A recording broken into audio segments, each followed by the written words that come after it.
Sari berdiri di teras rumah berdinding papan, memandangi sawah yang menguning di kejauhan. Matanya sembab, tapi bukan karena sedih, lebih kepada gugup. Hari itu adalah hari yang sudah lama ia tunggu sekaligus takuti, hari keberangkatannya menjadi tenaga kerja wanita di luar negeri. Ibunya duduk di bangku panjang dari bambu, menatap putrinya sambil mengelus dada. Kalau kamu merasa berat, Sari, kamu nggak harus pergi. Kita bisa cari jalan lain. Sari menoleh dan tersenyum tipis. Nggak, Bu. Aku harus berangkat. Aku nggak mau adik-adik berhenti sekolah gara-gara kita nggak punya uang. Ayahnya diam saja. Sudah lama dia tak bisa mencari nafkah karena stroke. Wajahnya pucat dan tubuhnya lemah. Tapi saat Sari menghampirinya dan memegang tangan kasarnya, ia mencoba tersenyum. Jaga dirimu baik-baik, nak. Orang sabar itu rezekinya besar. Sari mengangguk sambil menahan air mata. Ia memeluk ayah dan ibunya erat-erat, mencium tangan mereka, dan naik ke mobil yang sudah menunggu di depan gang. Agen yang menjemputnya adalah perempuan berumur 50-an, mengenakan kerudung merah muda dan membawa map besar berisi dokumen-dokumen. Ayo, Sari. Kita harus ke bandara sebelum sore. Nanti transit dulu di Jakarta.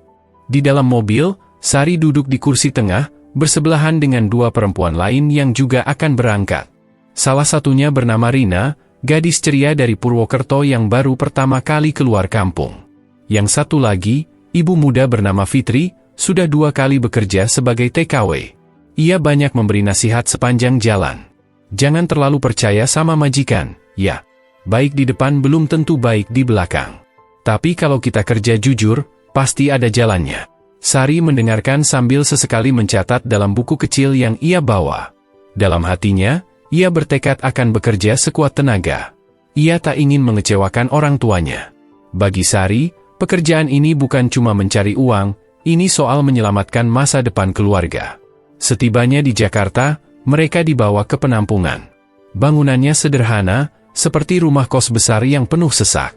Puluhan perempuan lain juga tinggal di sana, menunggu giliran dipanggil untuk diberangkatkan ke negara tujuan masing-masing. Sari ke bagian kamar kecil berisi 6 orang. Di sana, ia mengenal dunia baru, cerita-cerita duka, tawa palsu, dan harapan-harapan yang hampir sama dengan miliknya. Malam sebelum keberangkatan, Sari duduk di sudut kamar sambil menulis surat untuk adik bungsunya, Lia. Ia berjanji akan membelikan sepatu baru dan membayar uang sekolah Lia sampai lulus SMA. Di balik kesederhanaannya, Sari punya jiwa pejuang. Besok aku terbang ke negeri orang, tulisnya, tapi hatiku akan tetap di rumah, bersama kalian. Doakan aku kuat, ya. Pagi harinya, dengan koper kecil di tangan dan doa yang tak henti-henti dipanjatkan, Sari bersama rombongan berangkat ke bandara. Petugas dari agensi mengurus semua keperluan, dan sesaat sebelum boarding, mereka membagikan paspor dan tiket. Ini pengalaman pertama kamu ke luar negeri, tanya seorang petugas imigrasi saat melihat wajah gugup Sari. Sari mengangguk. Iya, Pak. Pertama kali. Hati-hati di sana. Banyak yang gak seindah yang kamu bayangkan. Tapi kalau kamu kuat, kamu bisa bertahan. Kata-kata itu tertanam dalam benaknya sepanjang penerbangan. Ia mencoba tidur tapi tak bisa. Ia hanya menatap jendela pesawat, melihat awan putih di luar, dan membayangkan wajah ibunya, ayahnya, serta adik-adiknya. Beberapa jam kemudian, pesawat mendarat. Udara negeri orang terasa berbeda, entah karena dingin atau karena kenyataan bahwa ia kini benar-benar jauh dari rumah. Sari bersama rombongan dijemput oleh staf agensi lokal dan dibawa ke sebuah rumah penampungan. Ia akan menginap di sana semalam, sebelum besoknya dijemput majikan pertamanya. Sari memeluk erat tas kecilnya yang berisi pakaian dan foto keluarga. Malam itu ia tak bisa tidur. Ia hanya menatap langit-langit kamar, merasakan jantungnya berdetak lebih kencang dari biasanya. Tuhan, tolong bantu aku, bisiknya pelan. Jangan biarkan aku gagal. Esok paginya, datanglah sebuah mobil hitam dengan kaca gelap. Sopirnya memberi isyarat agar Sari segera naik. Dengan langkah gemetar, ia berpamitan pada teman-temannya di penampungan dan masuk ke mobil. Di dalam, duduk seorang perempuan paruh baya dengan wajah dingin. Kamu Sari? Iya, Bu. Saya majikanmu. Kamu kerja di rumah saya. Banyak kerjaan, nggak ada waktu santai. Bisa? Sari langsung menjawab, bisa, Bu. Itulah awal dari segala perjuangan yang belum ia ketahui ujungnya. Di dalam mobil yang melaju di jalanan kota asing, Sari menggenggam erat fotonya bersama keluarga. Ia tersenyum sendiri, menguatkan hati. Aku datang bukan untuk menyerah, bisiknya dalam hati. Aku datang untuk menang. Pintu rumah besar itu terbuka perlahan, dan seorang perempuan berwajah tegas berdiri di ambangnya. Ia mengenakan pakaian rapi, rambut disanggul, dan tatapannya tajam seperti sedang menilai kualitas barang. "Masuk," katanya singkat. Sari mengangguk gugup dan masuk ke dalam rumah yang begitu besar dan rapi. Lantainya mengilap, dindingnya dihiasi lukisan, dan bau pengharum ruangan menyengat hidung. Tapi di balik kemewahan itu, Sari bisa merasakan dingin yang menusuk, bukan dari AC, tapi dari suasana rumah itu. "Namaku Nyonya Lin. Di rumah ini, tidak ada yang bermalas-malasan. Kamu kerja cepat, bersih, dan tidak banyak tanya. Mengerti? Mengerti, Bu." Hari pertama, Sari langsung disuruh mengepel seluruh lantai 3 tingkat. Ia belum selesai satu lantai, majikannya sudah berteriak dari atas tangga. "Cepat! Kamu kerja lambat sekali. Ini rumah, bukan tempat tidur." Sari tersentak, langsung mempercepat gerakan tangannya. Ia belum sepenuhnya memahami aturan rumah itu, tapi yang jelas, ia tidak boleh berhenti bergerak. Setiap hari, dari pagi buta hingga lewat tengah malam, ia menyapu, mengepel, mencuci, menyetrika, memasak, dan melayani tanpa henti. Majikannya sangat perfeksionis. Bila melihat sedikit noda, ia akan memanggil Sari dan menyuruhnya mengulang semua pekerjaan dari awal. Tak jarang, ia melempar barang atau memaki dengan kata-kata kasar dalam bahasa yang setengah Sari pahami. "Kamu bodoh atau pura-pura bodoh? Sudah saya bilang berkali-kali, cuci baju warna putih dipisah." Sari menunduk. "Maaf, Bu. Saya salah. Kalau sekali lagi kamu buat kesalahan, kamu makan sisa kucing saja." Sari mulai menyadari bahwa tempat ini bukan tempat biasa. Ini bukan sekadar pekerjaan berat. Ini ujian mental. Ia makan terburu-buru, seringkali hanya sisa makanan majikan. Minum pun harus curi-curi waktu. Tidur hanya 4 jam per hari. Seringkali, ia terbangun karena suara teriakan atau bunyi barang pecah. Beberapa minggu berlalu, tubuh Sari mulai kurus. Pipinya tirus, tangannya lecet, dan punggungnya nyeri. Tapi setiap malam sebelum tidur, ia selalu menatap foto keluarga yang disimpannya di bawah bantal. "Aku harus kuat," bisiknya. "Aku belum kirim uang sepeser pun." Suatu malam, Sari mengalami demam tinggi. Badannya menggigil, keringat dingin membasahi seluruh tubuh. Ia meminta izin untuk beristirahat sebentar, tapi Nyonya Lin malah tertawa sinis. "Pekerjaan nggak bisa menunggu kamu sembuh. Kalau kamu mati, saya tinggal minta diganti yang baru." Ucapan itu menancap seperti pisau di dada Sari. Tapi ia tetap berjalan terseok-seok, membawa ember, mengepel lantai, dan membersihkan dapur sambil menahan mual. Di saat seperti itu, ia baru sadar betapa kecil nilainya di mata majikannya. Di kamar sempit tempat ia tidur, Sari sering mendengar isak tangis dari kamar sebelah. Ternyata ada TKW lain, dari Filipina, yang mengalami hal serupa. Mereka hanya saling sapa lewat dinding, tapi tak pernah bisa saling menemui. Rumah itu seperti penjara. "Aku Maria," suara dari balik dinding berkata. "Aku Sari." "Sabar ya, Sari. Kamu nggak sendiri. Kita sama-sama tahan. Suatu hari, kita bisa keluar dari sini." Kata-kata itu memberi sedikit penghiburan. Setidaknya, ada yang tahu rasa sakitnya. Ada yang mengerti perihnya. Beberapa bulan berjalan, Sari mulai mengirim uang ke rumah. Tak banyak, tapi cukup untuk membayar tunggakan sekolah Lia dan membeli obat untuk ayah. Dari surat balasan ibunya, Sari tahu bahwa keluarganya bangga padanya. Tapi mereka juga khawatir karena Sari tak pernah menelpon. "Di sini aku nggak boleh pakai HP, Bu. Tapi aku baik-baik saja," tulis Sari dalam suratnya. Padahal kenyataannya, setiap hari adalah pertarungan. Sari harus menahan sakit, lelah, lapar, dan hinaan. Pernah suatu kali, ia diseret keluar kamar karena dianggap tidur terlalu cepat. Wajahnya ditampar, dan rambutnya ditarik hingga kepalanya membentur tembok. Malam itu, untuk pertama kalinya, Sari menangis keras. Ia sudah tak bisa menahan semua yang ditanggungnya. Ia ingin pulang, tapi kontraknya 2 tahun. Dan ia tahu, Pulang tanpa izin berarti denda besar dan keluarga harus menanggung utangnya. Ia menggenggam erat rosario kecil yang diberikan ibunya. Tuhan, beri aku kekuatan. Jangan biarkan aku jatuh. Hari berganti, Sari mulai menyadari satu hal, hatinya semakin kuat. Rasa sakit itu seperti membentuk dinding di dalam dirinya. Ia tak lagi menangis tiap malam. Ia mulai terbiasa dengan bentakan, bahkan mampu menahan tangis saat ditampar. Ia bukan lagi gadis desa yang takut pada bayangan sendiri. Tapi di balik kekuatan itu, ada luka yang mulai mengendap. Luka yang tak kelihatan, tapi menggerogoti hati perlahan. Luka yang akan terus terbawa, bahkan ketika ia sudah keluar dari rumah itu. Sari duduk di sudut kamar sempit, menatap lantai yang retak-retak. Kakinya gemetar, tubuhnya masih nyeri akibat perlakuan kasar Nyonya Lin semalam. Ia baru saja dipukul dengan sapu karena dianggap kurang bersih saat membersihkan kamar mandi. Sudah 3 hari ini ia berjalan terpincang. Pagi itu, matahari belum muncul ketika suara teriakan menggema dari lantai atas. Sari, bangun! Kenapa kamu belum mulai kerja? Sari bangkit perlahan, menahan rasa sakit di punggung. Ia berusaha tersenyum tipis meski tidak ada yang melihat. Rasa pedih bukan hanya di tubuh, tapi juga di hati. Setiap hari terasa seperti hukuman, dan rumah itu tak ubahnya penjara tanpa jeruji. Aku harus kuat, bisiknya lirih. Kalau aku menyerah, semua ini sia-sia. Hari-hari terus berlalu dengan beban yang makin berat. Nyonya Lin semakin kasar. Ia mulai menggunakan barang-barang untuk menghukum Sari, sendok kayu, hanger besi, bahkan kabel listrik. Sekali waktu, Sari tidak sengaja menjatuhkan gelas, dan sebagai hukuman, ia dipaksa berdiri di luar rumah selama 2 jam di tengah udara dingin. Tubuh Sari mulai menunjukkan tanda-tanda kehancuran. Ia sering demam, batuk tak henti-henti, dan perutnya sering perih karena terlalu sering makan terlambat. Tapi tak ada satupun keluhan yang bisa ia sampaikan.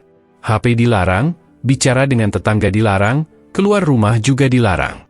Saya yang bayar kamu, jadi kamu ikut aturan saya, begitu kata Nyonya Lin setiap kali Sari mencoba bicara. Sari hanya bisa menangis dalam hati. Bahkan menangis pun tak lagi bisa ia lakukan dengan suara. Tangisnya harus diam, isaknya ditahan, karena jika ketahuan, ia bisa dihukum. Malam-malamnya makin sunyi. Ia tak lagi bisa tidur nyenyak. Setiap kali memejamkan mata, ia mendengar teriakan, hinaan, atau merasakan bayangan tamparan. Pernah suatu malam, ia terbangun karena mimpi buruk dan menangis. Tapi segera ia bungkam mulut sendiri agar tidak bersuara. Maria, teman satu rumah yang tak pernah ia temui secara langsung, juga makin jarang terdengar. Pernah Sari coba memanggil, tapi tak ada jawaban. Mungkin Maria sudah dipindah. Atau lebih buruk, dipulangkan tanpa selamat. Satu-satunya pelipur lara adalah surat dari rumah. Surat-surat itu tak datang sering, tapi ketika datang, Sari akan membacanya berulang-ulang. Lia ranking 3 di sekolah, Kak. Lia senang banget kamu kirim uang buat beli sepatu baru. Bapak juga sekarang bisa minum obat rutin. Kami semua kangen, tapi kami bangga sama kamu. Setiap kalimat itu seperti pupuk untuk semangat Sari. Tapi juga menyayat, karena ia tak bisa membalas dengan kabar yang baik. Ia hanya bisa menulis, di sini aku sehat, jangan khawatir. Doakan aku terus. Padahal, tiap menulis kata, sehat, tangannya gemetar. Luka di kakinya masih menganga. Bekas sabetan hanger di lengan belum kering. Tapi ia tahu, tak ada gunanya mengadu. Ia hanya ingin keluarganya tetap semangat. Ia tak ingin ibunya menangis di rumah. Puncaknya terjadi saat Sari pingsan di dapur.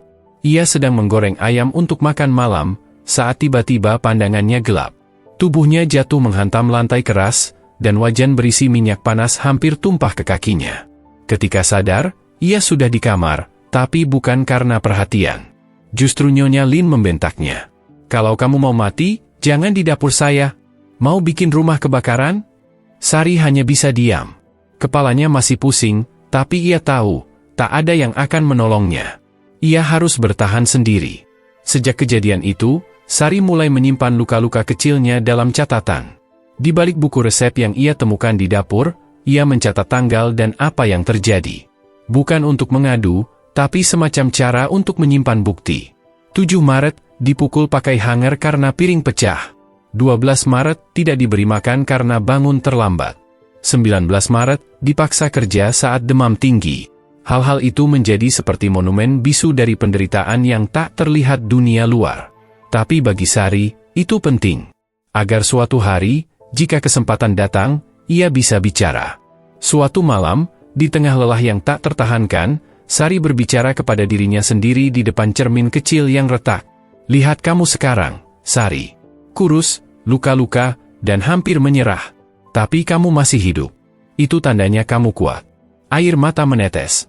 Bukan karena lemah, tapi karena menyadari betapa selama ini ia bertahan sendirian. Waktu terus berjalan, dan Sari menjadi pribadi yang berbeda. Ia tidak lagi panik saat dibentak, tidak lagi gemetar saat dipukul. Tapi ia juga menyadari, dirinya sedang berubah. Luka-luka itu mungkin tak terlihat di luar, tapi di dalam, ia tahu luka itu akan tinggal selamanya. 3 bulan berlalu sejak Sari pertama kali menginjakan kaki di rumah majikan pertama. Tubuhnya makin kurus, wajahnya pucat, dan semangatnya mulai memudar. Tapi takdir seperti memberi kejutan kecil. Satu pagi, majikannya berkata singkat sambil menyeruput kopi. Mulai minggu depan, kamu pindah. Aku nggak mau pakai kamu lagi. Sari terdiam. Campur aduk rasanya. Di satu sisi ia lega, tapi di sisi lain, ia khawatir. Kemana ia akan dipindahkan? Apakah nasibnya akan lebih baik atau justru lebih buruk? Beberapa hari kemudian, Sari dijemput oleh agen lokal. Ia dibawa ke rumah majikan baru yang tak kalah besar. Rumah 2 lantai dengan pagar otomatis dan taman luas di depannya. Perempuan yang menyambutnya terlihat lebih muda, mengenakan pakaian modis, dan tersenyum tipis saat melihat Sari. Saya Madam Chen. Di rumah ini kamu kerja sama saya dan anak saya. Suami saya kerja di luar negeri. Sari mengangguk. Ia berharap kali ini akan lebih baik. Awalnya, semua tampak menjanjikan. Madam Chen memberi kamar lebih layak, memperkenalkan Sari pada anjing peliharaan keluarga, dan bahkan menyediakan sabun mandi sendiri. Kamu kerja bersih, ya. Nanti saya kasih bonus tiap bulan, kata Madam Chen sambil tersenyum. Sari merasa sedikit lega. Ia bekerja dengan lebih semangat. Pekerjaannya banyak, tapi lebih teratur. Madam Chen juga tidak membentak seperti majikan sebelumnya. Beberapa hari pertama terasa seperti angin segar setelah badai panjang. Tapi, perlahan semuanya berubah. Sari mulai menyadari bahwa senyum Madam Chen hanya topeng. Ia mulai sering mengeluh soal hal-hal kecil. Bila Sari telat 5 menit menjemput anaknya di sekolah, ia langsung disalahkan. Bila anjing peliharaan buang air sembarangan, Sari yang dimaki. Kamu kerja lama tapi nggak cekatan. Suara itu makin hari makin keras. Kalau dulu hanya marah, sekarang mulai menyentuh fisik. Sari pernah dijambak hanya karena tak sengaja menumpahkan minuman. Kepalanya dibenturkan ke lemari dapur hingga benjol. Lebih parahnya, Madam Chen mulai mengurangi jatah makan. Sari hanya diberi 1 kali makan dalam sehari. Kadang, ia harus mencuri biskuit dari dapur saat tengah malam agar bisa bertahan. Kamu makan terlalu banyak. Kerja sedikit, makan banyak. Nggak seimbang. Tak hanya itu, pekerjaan Sari makin bertambah. Ia harus menyiram taman, mencuci mobil, bahkan mengurus tagihan-tagihan rumah. Anak majikannya yang masih remaja juga suka membentak. Suatu sore, anak itu memukul tangan Sari dengan tongkat hoki karena merasa bajunya belum disetrika. Dasar pembantu bodoh, kata-kata itu menghantam lebih keras daripada tongkat itu sendiri. Sari tak bisa melawan. Ia hanya bisa menunduk dan kembali menyetrika sambil menahan air mata. Satu-satunya harapan Sari adalah surat dari rumah. Tapi sejak pindah ke rumah baru, ia tak lagi diberi waktu untuk menulis. HP-nya disita. Komunikasi benar-benar diputus. Sari seperti hidup di dunia yang terpisah dari segalanya. Suatu hari, ia nekat mencoba bicara dengan sopir rumah yang berasal dari Indonesia juga. Namanya Pak Darto, orang tua yang sudah lama kerja di negara itu. Saat mereka sama-sama sedang mencuci mobil, Sari berbisik, "Pak, tolong, saya minta tolong, saya nggak kuat." Pak Darto memandangnya prihatin, tapi tampak ragu. "Kalau saya bantu kamu, saya juga bisa dipecat. Tapi nanti saya pikirkan cara lain, ya. Kamu sabar dulu." Jawaban itu sedikit menyalakan harapan di hati Sari. Setidaknya, masih ada yang tahu apa yang ia alami. Ia mulai menyusun rencana dalam diam. Setiap malam, ia menghitung hari. Ia menyimpan kunci cadangan yang pernah ditinggalkan di dapur. Ia mencatat kebiasaan Madam Chen dan jam-jam rumah dalam keadaan kosong. Namun rencananya tak sempat berjalan. Suatu malam, ia dipukuli habis-habisan karena dituduh membuka pintu belakang tanpa izin. Padahal pintu itu rusak karena angin. Sari dibanting ke lantai, bajunya disobek, dan kakinya ditendang berkali-kali. Ia tak bisa bangun selama 2 hari. Tak ada yang memberinya obat. Bahkan air minum pun harus ia ambil dengan merangkak. Malam itu, Sari bersumpah dalam hati, "Kalau aku selamat dari rumah ini, aku akan lawan mereka. Aku akan bicara. Aku akan buat semua orang tahu." Rasa takutnya berubah menjadi kemarahan. Rasa sakitnya berubah menjadi kekuatan. Meski luka makin banyak, semangatnya justru tumbuh. Ia tahu, harapan baru itu palsu. Tapi dari kepalsuan itu, ia mulai mengenali dirinya yang sesungguhnya. Sari bukan lagi gadis desa yang hanya ingin bekerja. Ia kini seorang perempuan yang tahu bahwa diam bukan lagi pilihan. Hari-hari berlalu dan Sari semakin terbiasa dengan pola hidup yang keras. Tapi kebiasaan tak selalu berarti kenyamanan. Tubuhnya mulai menunjukkan tanda-tanda kelelahan parah, punggungnya sering nyeri, tangan kirinya bengkak karena terlalu sering menyikat lantai kamar mandi tanpa sarung tangan. Namun tak ada yang peduli. Majikannya tetap bersikap seolah Sari bukan manusia, melainkan alat kerja. Pagi itu, ketika sedang menyetrika, tangan Sari tak sengaja terkena setrika panas. Ia menjerit pelan dan langsung menyiram tangannya dengan air. Tapi sang majikan yang melihat kejadian itu malah mengomel. "Jangan manja, luka kecil aja lebay. Cepat lanjut kerja." Sari hanya menggigit bibir. Ia tahu, kalau ia menjawab, bisa-bisa makin parah akibatnya. Tapi rasa perih di tangannya tak bisa disembunyikan. Malam itu, ia menangis di balik pintu kamar sempit yang tak punya jendela. Ia meraba luka di tangannya, lalu menutupnya dengan kain bekas. Tak ada obat, tak ada pertolongan. Hanya doa yang ia punya. "Ya Allah, tolong aku. Kalau aku nggak kuat, beri aku jalan. Tapi kalau aku harus kuat, tolong beri aku tenaga." Di rumah itu, Sari sudah lebih dari 2 bulan bekerja. Tapi gajinya belum juga diberikan. Setiap kali ia bertanya, sang majikan selalu punya alasan. "Nanti sekaligus. Kamu sabar aja. Belum dikirim dari agensi. Kita lagi repot. Jangan ganggu dengan nanya-nanya uang." Sari menahan kecewa. Ia ingin sekali mengirim uang ke ibunya yang mulai sakit-sakitan. Surat dari kampung mengatakan bahwa adik bungsunya, Lia, butuh biaya tambahan untuk sekolah. Tapi ia tak bisa berbuat apa-apa. Ia hanya bisa menulis surat balasan, menyembunyikan luka dan air mata di balik kata-kata yang manis. "Bu, doakan aku sehat. Aku belum bisa kirim uang bulan ini. Tapi insya Allah sebentar lagi." Padahal ia sendiri tak yakin akan bisa bertahan lebih lama. Suatu malam, ia bangun karena mendengar suara anak majikannya menangis. Ia langsung bangkit dan menggendong anak itu, lalu mengayun-ayunkannya sambil menyanyi pelan. Saat itulah majikannya keluar dari kamar dan melihat Sari duduk bersandar di dinding, masih menggendong sang anak. Tanpa aba-aba, perempuan itu menampar Sari. "Anak saya rewel terus karena kamu. Jangan bawa sial di rumah ini." Sari terdiam. Pipinya panas. Tapi hatinya lebih sakit. Ia menatap anak itu yang kini tertidur di pelukannya, lalu menunduk dalam-dalam. Esok paginya, ia memberanikan diri menelpon agensi. Tapi teleponnya dijawab dengan dingin. "Kami akan tindak lanjuti. Kamu sabar saja." Tak ada tindak lanjut. Tak ada perbaikan. Yang ada hanya hari-hari yang semakin berat. Bahkan ketika ia demam tinggi, majikannya tetap menyuruhnya mengepel lantai dan mencuci pakaian. Badannya menggigil, tapi kakinya tetap bergerak. Ia merasa seperti hantu yang bekerja di rumah besar itu. Tak dilihat, tak dihargai, tak dianggap. Malam harinya, ia memejamkan mata sambil berdoa panjang. Ia tak minta kekayaan. Ia tak minta kehidupan mewah. Ia hanya ingin satu hal, pulang dengan selamat dan membawa uang untuk keluarga. Tapi malam itu juga, ia bermimpi buruk. Dalam tidurnya, ia melihat ibunya menangis di pemakaman.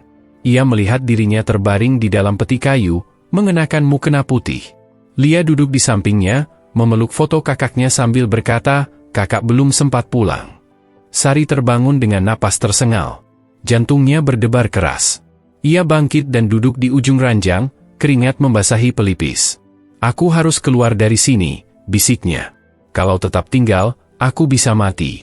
Tapi bagaimana caranya? Ia tak punya paspor. Ia tak tahu jalan. Ia bahkan tak tahu di kota mana ia berada.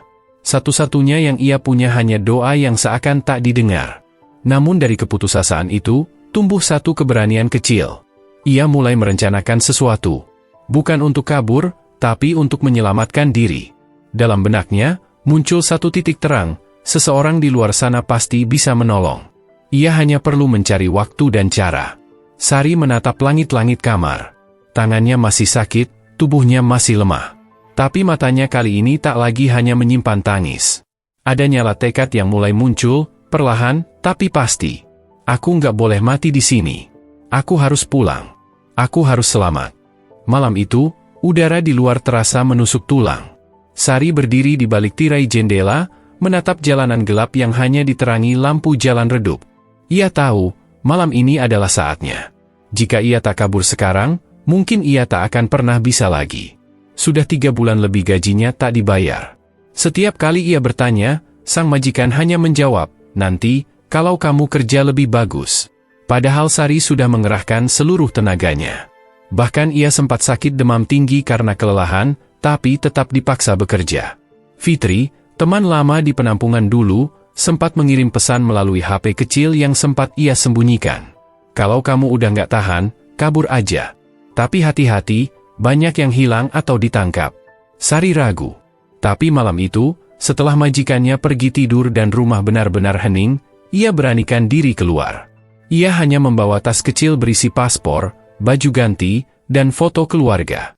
Langkahnya pelan, tapi degup jantungnya kencang. Setiap bunyi ranting yang patah atau gonggongan anjing membuatnya hampir pingsan ketakutan. Ia berjalan kaki sejauh mungkin, menjauhi rumah majikan, menyusuri jalanan tanpa arah. Di sebuah persimpangan, ia bertemu dengan 2 perempuan yang duduk di pinggir jalan, tampak gelisah.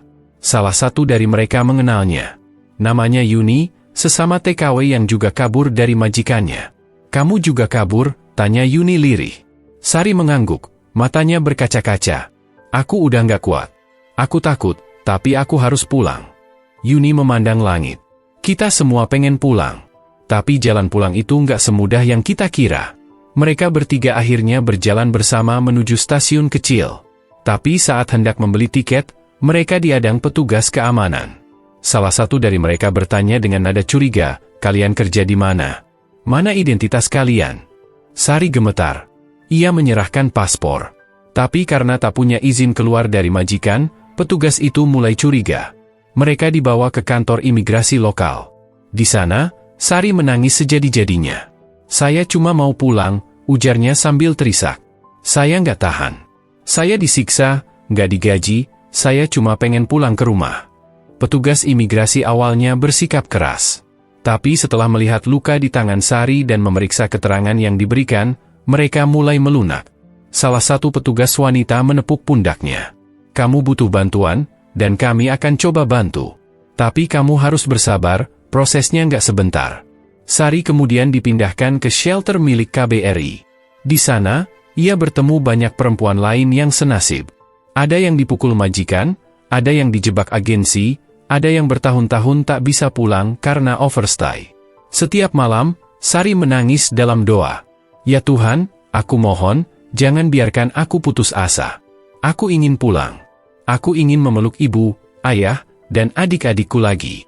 Hari demi hari di shelter membuatnya merenung. Di tengah luka dan penderitaan, ia juga melihat kekuatan luar biasa dari sesama perempuan.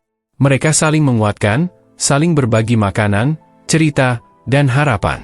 "Kita bukan budak," kata seorang ibu bernama Nur, yang sudah 5 bulan tinggal di shelter. "Kita manusia, dan kita berhak untuk pulang." Kata-kata itu tertanam di hati Sari. Ia menulis surat untuk ibunya, lewat bantuan staf shelter. "Bu, aku sedang dalam proses pemulangan. Doakan aku bisa cepat pulang. Aku rindu kalian. Dan aku nggak akan menyerah."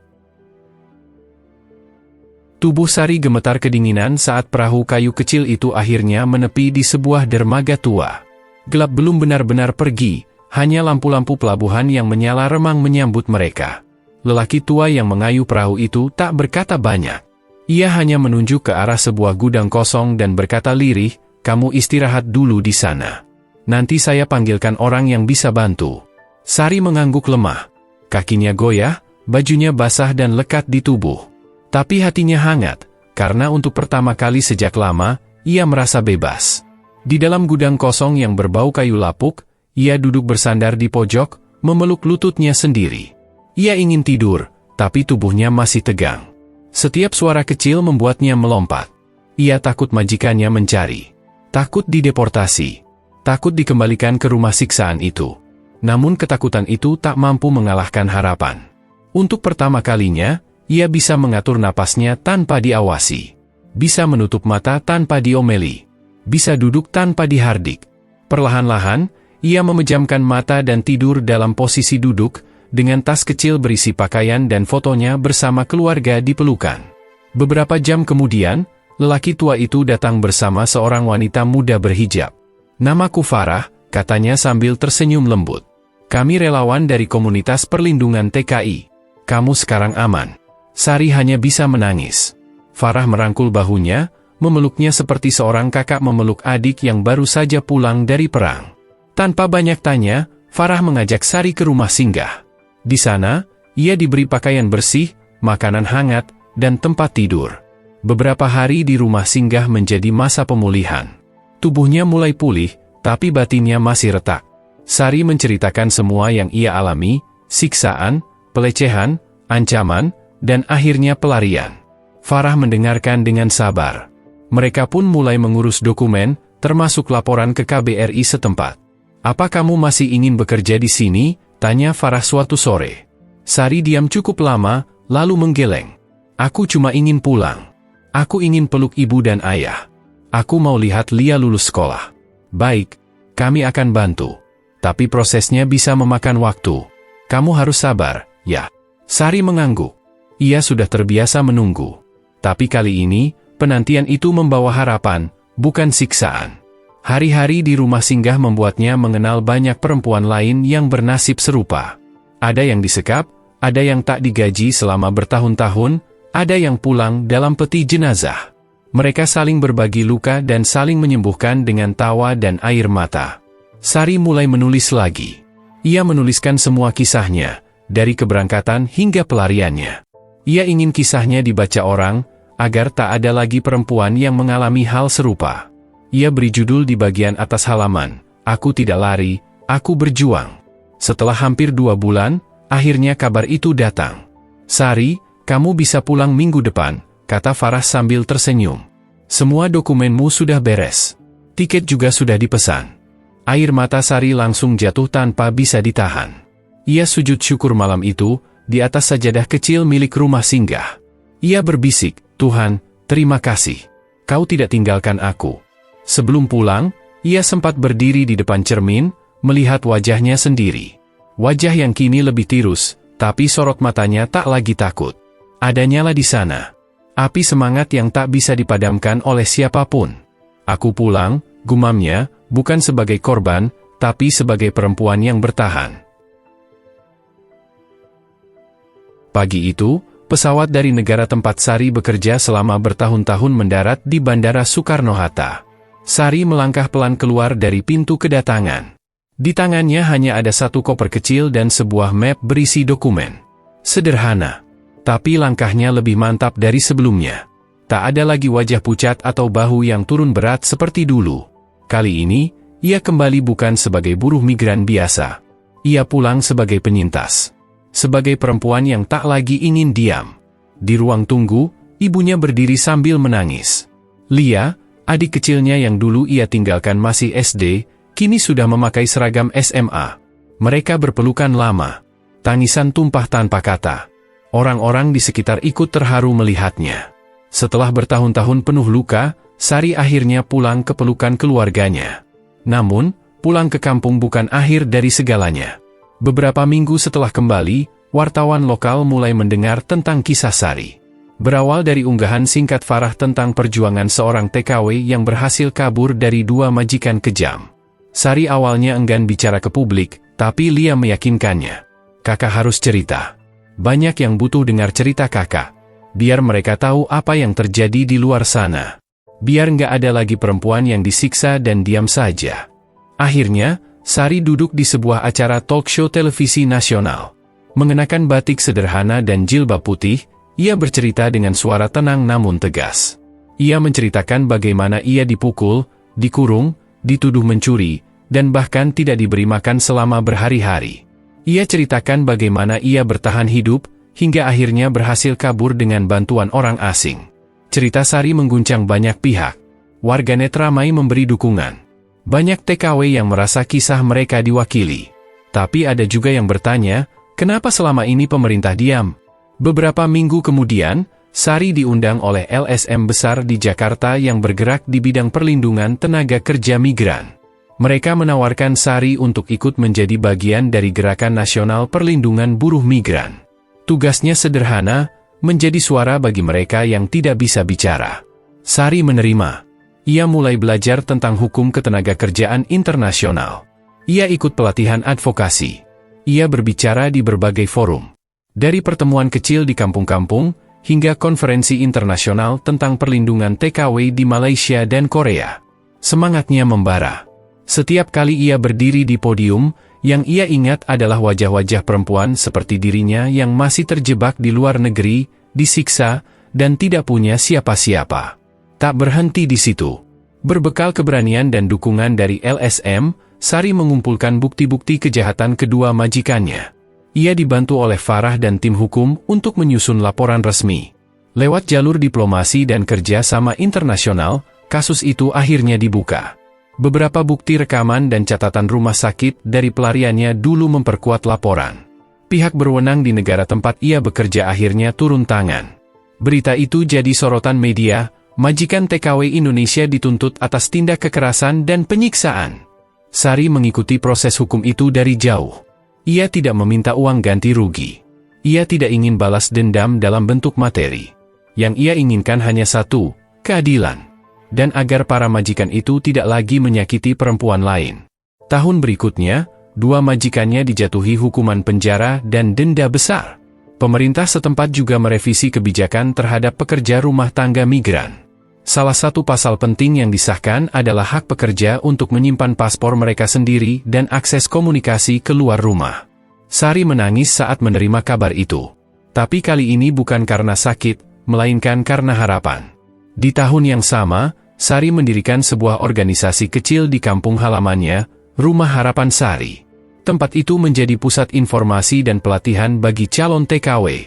Di sana, para perempuan yang hendak berangkat ke luar negeri bisa mendapatkan pelatihan bahasa, hukum dasar, hingga manajemen keuangan. Sari juga membuka hotline untuk pengaduan kasus-kasus kekerasan. Ia tak lagi sendiri. Bersama para penyintas lain yang ia temui selama perjalanannya, mereka membentuk jaringan kuat. Satu demi satu, mereka menjemput kembali teman-teman mereka yang dulu hilang dalam sistem yang kelam. Lia, adiknya, kini sudah kuliah dan membantu mengelola organisasi itu. Ibunya membantu memasak dan menyambut para perempuan yang datang ke rumah pelatihan. Kampung itu yang dulu hanya tahu TKW sebagai pahlawan devisa, kini mengenal wajah perjuangan mereka yang sebenarnya. Pada ulang tahun ke-30 Sari, ia diundang oleh kementerian untuk menerima penghargaan, pejuang HAM untuk buruh migran. Ia berdiri di panggung besar, mengenakan kebaya sederhana, dan tersenyum di hadapan ratusan orang. Di pidatonya, ia berkata, "Dulu saya berpikir, penderitaan saya adalah akhir dari segalanya. Tapi ternyata, itu adalah awal dari perjuangan yang lebih besar. Saya tidak ingin ada perempuan lain yang harus melalui jalan penuh luka seperti saya.